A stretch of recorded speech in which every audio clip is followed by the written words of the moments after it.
Hubo un momento en la historia del mundo en que un hombre anciano, exiliado en una isla rocosa rodeada de mar, recibió la visión más impresionante que ningún ser humano ha contemplado jamás. Su nombre era Juan. Era el último de los apóstoles de Jesús que quedaba con vida. Y en esa soledad, Dios le abrió el cielo y le mostró lo que vendría. No como una amenaza vacía ni como un cuento de terror, sino como la advertencia más profunda de amor que un padre puede darle a sus hijos antes de que sea demasiado tarde. Lo que Juan vio aquella noche está escrito en el libro del Apocalipsis. Y en el corazón de esa visión hay un sonido que todavía retumba a través de los siglos, el sonido de 7 trompetas, sostenidas por 7 ángeles, listas para anunciar los pasos finales de la historia humana. Hoy vamos a escuchar ese sonido juntos. Vamos a entender, con palabras sencillas, lo que cada trompeta significa, por qué Dios las envía y qué mensaje hay detrás de cada una de ellas para ti y para mí. Antes de comenzar, es importante que entiendas algo fundamental. En la Biblia, las trompetas no son instrumentos de destrucción caprichosa. Desde el Antiguo Testamento, la trompeta tenía un propósito muy específico: alertar al pueblo, anunciar la presencia de Dios, llamar a la gente a detenerse, a mirar, a escuchar. Cuando sonaba la trompeta en Israel, la gente sabía que algo importante estaba ocurriendo, algo que no podían ignorar. Y eso es exactamente lo que Juan ve en su visión: 7 momentos en que el cielo decide interrumpir el ruido del mundo para gritar una advertencia que nadie debería pasar por alto. Todo comienza después de que se abre el 7º sello del libro que Dios sostiene en su mano. Cuando ese sello se rompe, algo extraordinario sucede.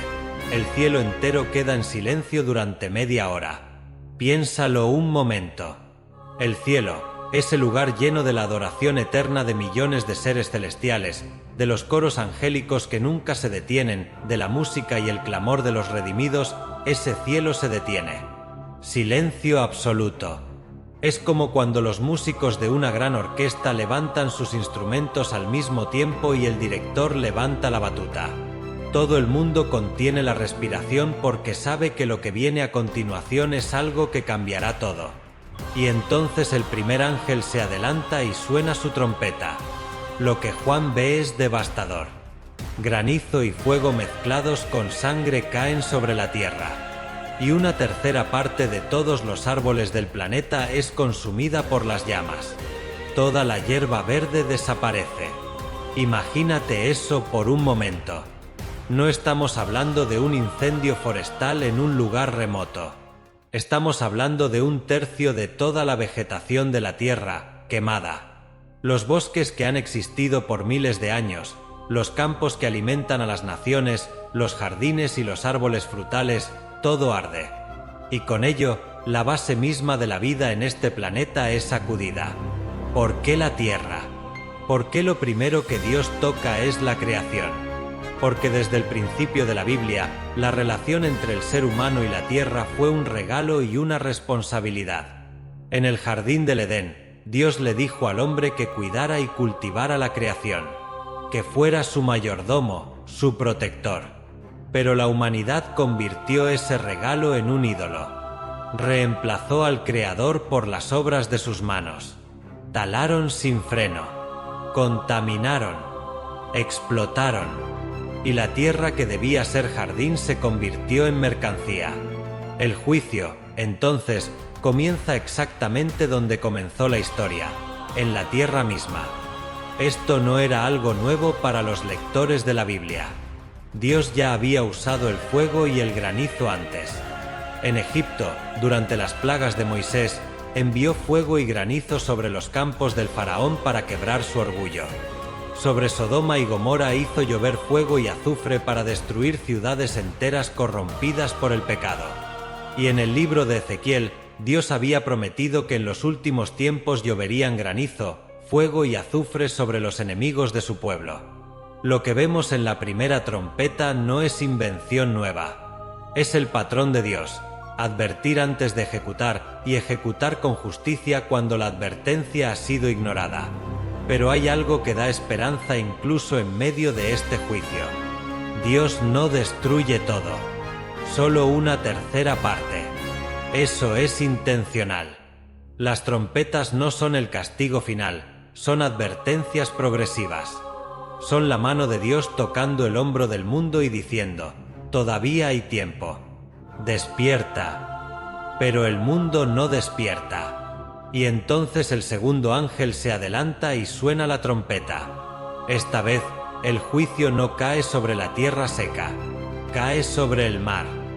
Juan ve algo que describe como una gran montaña ardiendo en fuego, lanzada desde lo alto, hundiéndose en el océano. Y cuando esa masa inmensa toca el agua, algo terrible ocurre. Una tercera parte del mar se convierte en sangre. Una tercera parte de todos los seres vivos que habitan en el mar muere. Y una tercera parte de todos los barcos del mundo es destruida. Piénsalo en términos prácticos. El mar no es solo agua.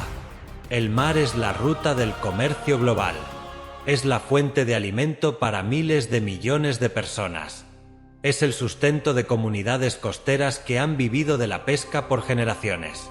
Y cuando el mar se convierte en sangre, todo eso colapsa. Los puertos quedan inutilizados. Las cadenas de suministro se rompen. El hambre avanza. El mundo entra en pánico. ¿Qué es esa montaña ardiente? Algunos estudiosos de la Biblia creen que es un meteorito gigantesco cayendo al océano. Otros creen que representa una explosión de proporciones devastadoras, quizás el resultado de una guerra a escala global. Hay quienes ven en esta imagen un eco de las plagas de Egipto, cuando Moisés tocó el agua del Nilo y se convirtió en sangre, señal del juicio de Dios sobre una nación que había endurecido su corazón. Y ahora, lo que fue juicio sobre una nación, se convierte en juicio sobre el mundo entero. Pero todavía, solo una tercera parte. Todavía hay misericordia en el juicio. El cielo sigue gritando: hay tiempo.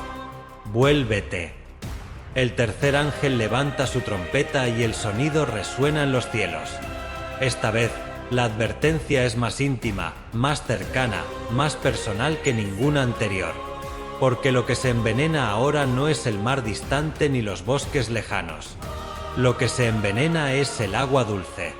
Los ríos, los manantiales, las fuentes de agua que dan de beber a ciudades enteras. Juan ve caer del cielo una gran estrella ardiendo como una antorcha. Y su nombre es Ajenjo, que en el idioma original significa amargura. Y cuando esa estrella toca los ríos y las fuentes, el agua se vuelve amarga, venenosa. Y muchos hombres mueren a causa de esas aguas. El agua dulce es, quizás, el recurso más fundamental de la vida humana. Sin ella no hay cultivos. Sin ella no hay ganado. Sin ella no hay ciudades. Sin ella, el cuerpo humano colapsa en días. Y cuando esa fuente básica es envenenada, el juicio ya no afecta solo la economía o el ecosistema. Afecta el cuerpo mismo de cada persona que vive sobre la tierra. Hay algo profundamente simbólico en esta tercera trompeta también. Porque en la Biblia, el agua no solo representa vida física. Jesús mismo dijo: el que beba del agua que yo le daré no tendrá sed jamás. El agua es símbolo de la palabra de Dios, de la verdad, de la vida espiritual. Y el mundo que ha rechazado esa agua viva, que ha preferido beber de filosofías vacías, de mentiras disfrazadas de sabiduría, de ídolos modernos que prometen saciar pero nunca lo hacen, ese mundo ahora encuentra que todas las aguas de las que ha bebido lo están matando. El juicio físico es el espejo del juicio espiritual. Y aún así, solo una tercera parte. Aún hay tiempo. Entonces suena la cuarta trompeta y el juicio sube al cielo. La tierra ha sido herida. El mar se ha teñido de sangre. Los ríos han sido envenenados. Y ahora Dios toca lo más elevado de la creación visible, los astros. La tercera parte del sol es herida y deja de brillar con su fuerza. La tercera parte de la luna se apaga. La tercera parte de las estrellas pierde su resplandor. Y como resultado, la tercera parte del día queda en oscuridad y también la tercera parte de la noche. ¿Qué significa eso en términos prácticos? Los ciclos naturales que han gobernado la vida en la Tierra desde el primer día de la creación comienzan a fallar. Las estaciones se confunden. Las temperaturas se alteran. La agricultura, que depende de ciclos precisos de luz y calor, se resiente. Los cuerpos humanos, diseñados para vivir en ritmo con el sol y la luna, se desajustan. Y en la oscuridad, el miedo se apodera de las personas, porque el ser humano nunca fue diseñado para vivir sin luz. En la Biblia, la oscuridad siempre ha sido señal de juicio. En Egipto, Dios envió tinieblas tan densas que nadie podía ver a su prójimo ni levantarse de su lugar durante 3 días enteros. Y en el momento más oscuro de la historia, el día en que Jesucristo fue crucificado, las tinieblas cubrieron la tierra durante 3 horas. La oscuridad no es solo ausencia de luz. Es símbolo del abandono, de la distancia de Dios, de lo que ocurre cuando el mundo prefiere sus sombras a la luz del Creador. Y justo cuando el mundo intenta comprender lo que está ocurriendo, Juan levanta la vista y ve algo extraordinario. Un águila vuela sola en medio del cielo y grita con voz potente 3 veces: ¡Ay, ay, ay de los que moran en la tierra! Esas 3 palabras de lamento no son decorativas. Son una advertencia dentro de la advertencia. Las 4 primeras trompetas golpearon la creación, pero lo que viene ahora tocará directamente el corazón humano. Lo peor no ha llegado aún. Y entonces suena la 5ª trompeta, y algo que no debería abrirse es abierto. Juan ve caer una estrella del cielo a la tierra. Pero en el lenguaje simbólico de la Biblia, las estrellas muchas veces representan seres espirituales. Y a este ser le es entregada una llave muy específica, la llave del pozo del abismo. Y cuando esa puerta es abierta, sube del interior de la tierra un humo espeso, oscuro, denso como el de un horno gigantesco. Un humo que cubre el sol y oscurece el aire. Y del humo salen criaturas. Juan las describe como langostas, pero no son langostas comunes. Son seres del abismo, criaturas que no pertenecen al orden natural de la creación, con poder como el de los escorpiones. Y reciben una orden precisa: no dañen la tierra, ni las plantas, ni los árboles. Solo ataquen a los seres humanos que no tienen el sello de Dios en la frente. Y durante 5 meses, estas criaturas atormentan a la humanidad con un sufrimiento tan intenso que los hombres buscarán la muerte como escape, pero la muerte misma huirá de ellos. Esa frase es una de las más estremecedoras del Apocalipsis. Habrá un tiempo en que el dolor sea tan insoportable que la gente desee morir y no pueda. No porque Dios sea cruel, sino porque incluso en ese tormento, la puerta de la gracia todavía está abierta. Dios no cierra la historia mientras haya corazones que puedan volverse a Él. Y estas criaturas tienen un rey. Su nombre en hebreo es Abadón, en griego Apolión. Ambos nombres significan lo mismo: el destructor. Es el ángel del abismo, un ser oscuro que actúa bajo permiso divino. Porque incluso los poderes del infierno no operan fuera del control de Dios. El abismo está abierto, pero Dios mide hasta donde llega su alcance. El mundo ha sido sacudido 5 veces. Y aún así, no se arrepiente. Y entonces el 6º ángel levanta la trompeta. Lo que Juan escucha es una voz que sale del altar de oro, el altar celestial donde las oraciones de los santos han sido ofrecidas a Dios por generaciones. Y esa voz da una orden: desatar a 4 ángeles que estaban encadenados junto al gran río Eufrates. El Eufrates no es una referencia aleatoria. Es el río que marcaba el límite oriental del territorio prometido a Israel. Es el río alrededor del cual nacieron los grandes imperios que oprimieron al pueblo de Dios: Asiria, Babilonia, Persia. Y ahora, desde ese mismo punto geográfico cargado de historia, se desata un juicio sin precedentes. Esos 4 ángeles estaban preparados para un momento exacto: una hora, un día, un mes, un año específicos.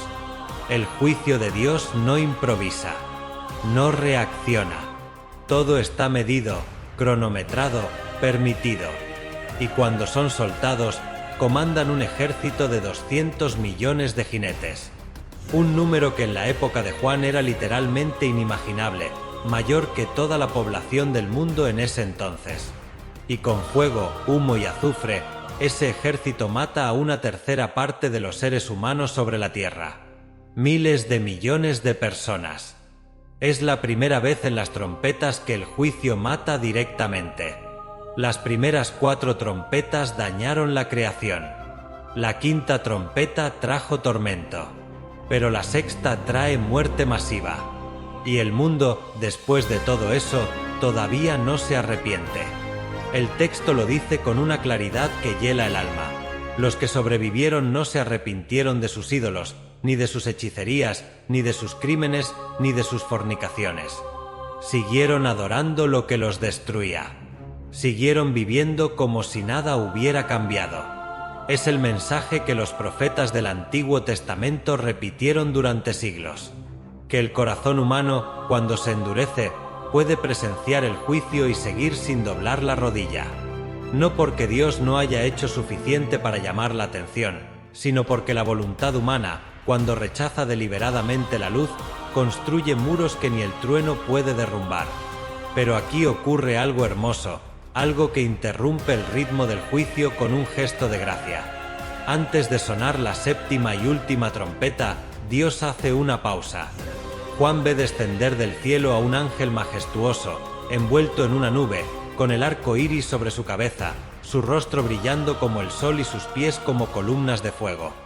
Ese ángel pone un pie sobre el mar y otro sobre la tierra, como señal de dominio total sobre toda la creación. Y jura que el tiempo de espera se ha terminado, que el misterio de Dios finalmente será consumado. Y entonces hace algo inusual. Le entrega a Juan un pequeño libro y le dice que lo coma. Juan lo toma y lo prueba.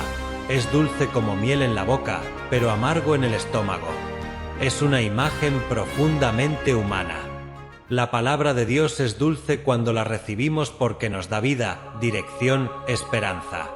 Pero cuando nos metemos de lleno en su mensaje de juicio, cuando entendemos el peso de lo que le espera a quienes rechazan a Dios, esa dulzura se transforma en una amargura que pesa en el alma.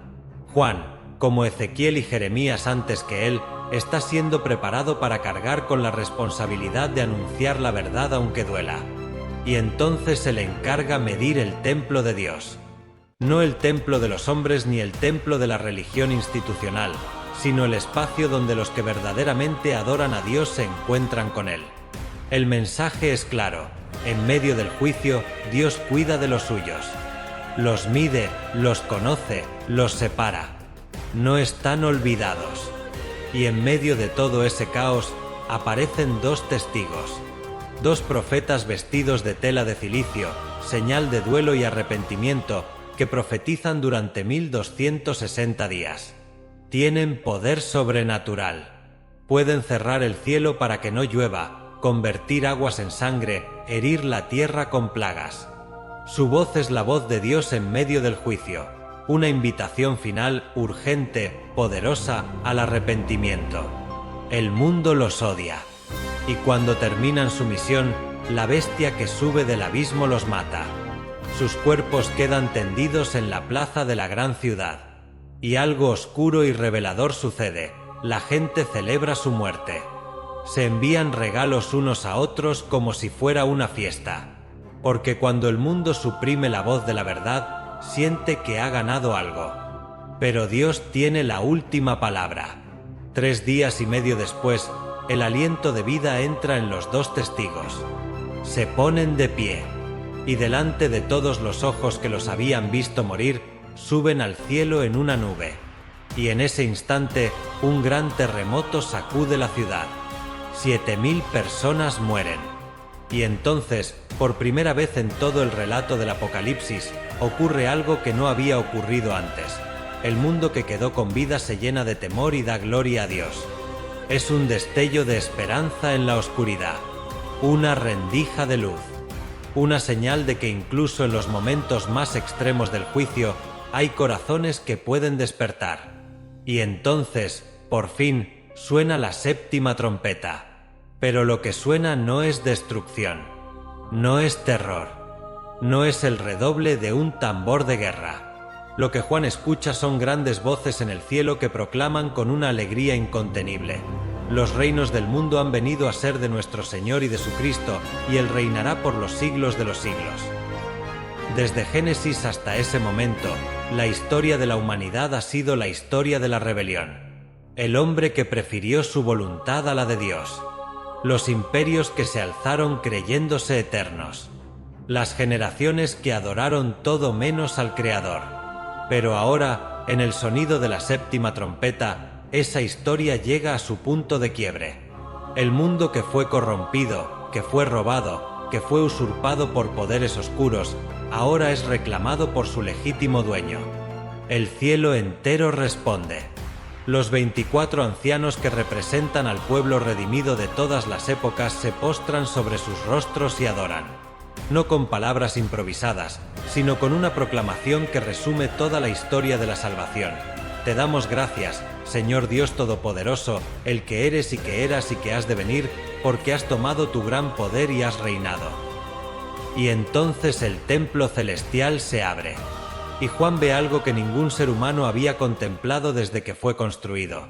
El Arca del Pacto, el símbolo más sagrado de la alianza entre Dios y su pueblo, visible, sin velo, revelada en toda su gloria.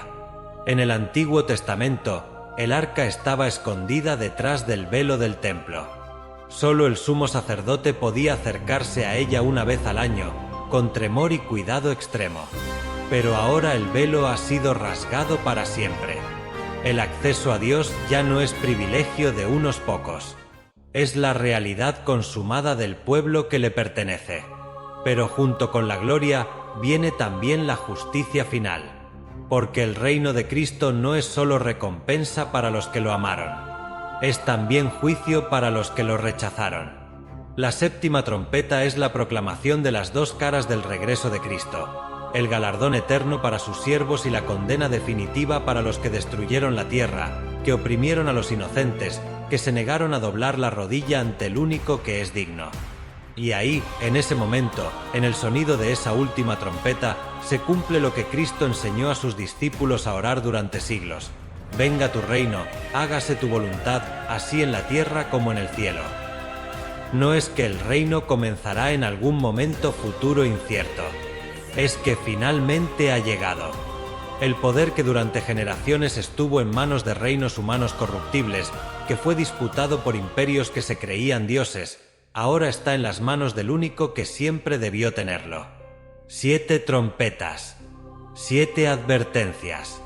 Una historia de amor y justicia que recorre cada página de la Biblia hasta este punto de consumación. No es el relato de un Dios que disfruta del castigo. Es el relato de un Dios que esperó, que llamó, que envió profetas y mensajeros, que finalmente envió a su propio Hijo, que cargó sobre sus hombros el pecado del mundo, y que, después de dar todo lo que tenía para dar, después de agotar cada recurso de misericordia, ejecuta justicia con una precisión que no deja nada sin resolver.